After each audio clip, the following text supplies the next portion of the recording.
Don't realize it.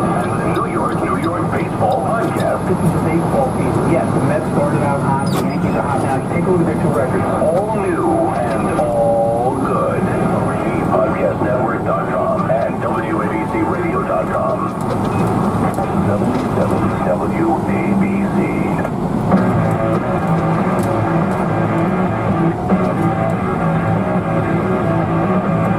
Now, it's Red Eye Radio.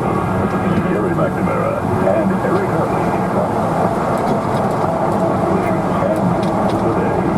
Whether you're up late or you're just starting your day, welcome to the show. This is Red Eye Radio.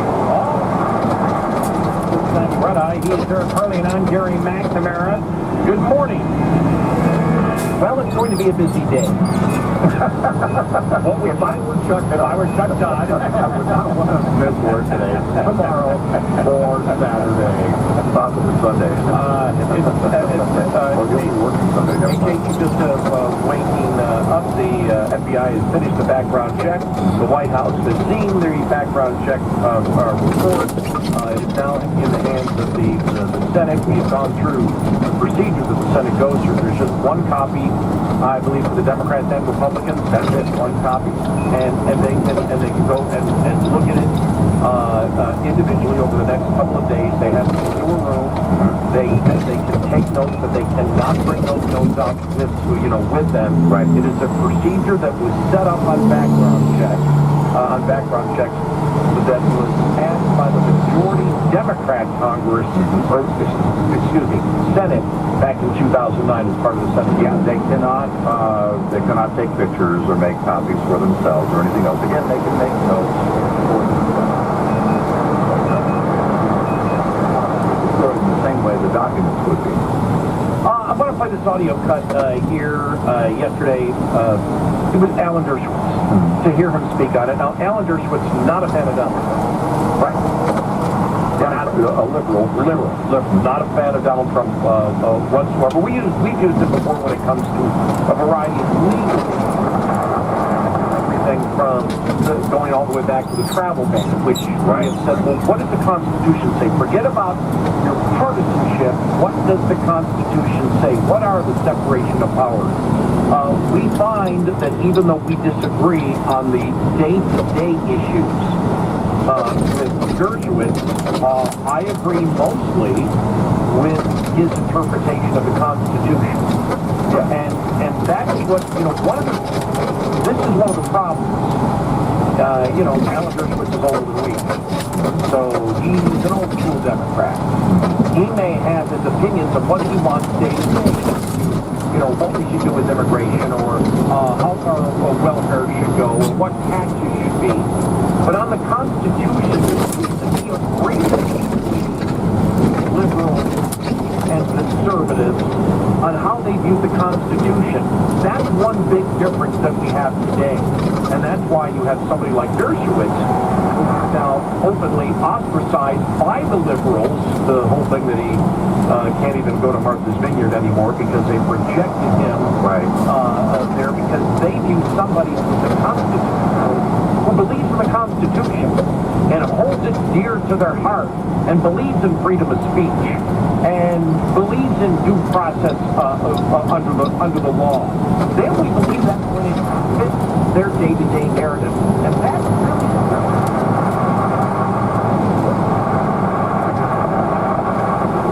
for that. Believe in the Constitution. They just believe that the government should do more. And they often try and co-opt like the First Amendment for the whole Kaepernick thing, which doesn't apply. Exactly. Yeah.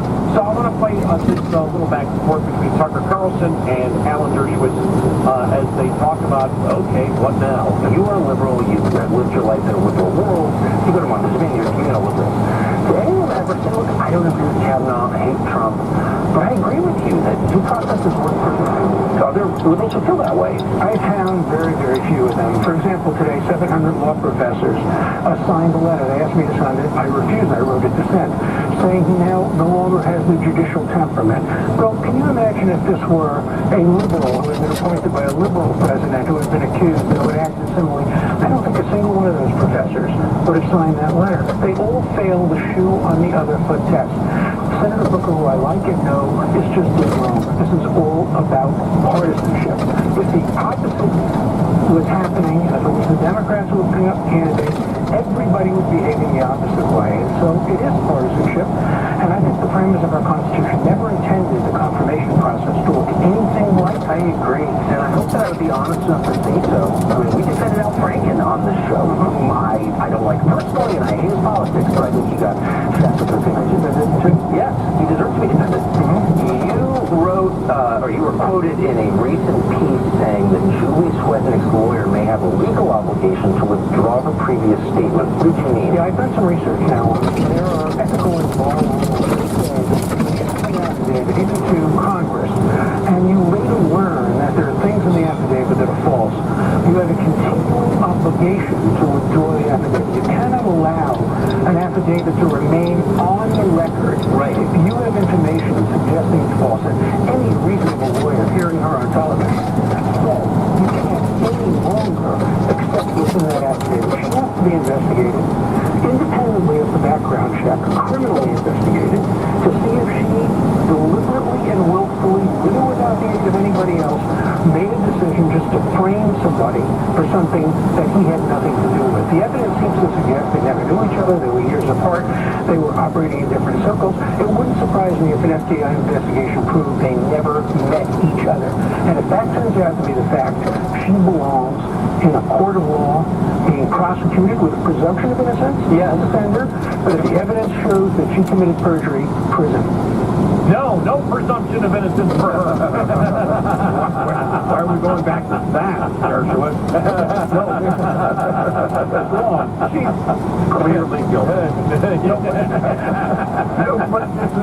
But he points out a couple of things here, because you look at something we pointed out very briefly, and after the claim starts to walk back a little bit.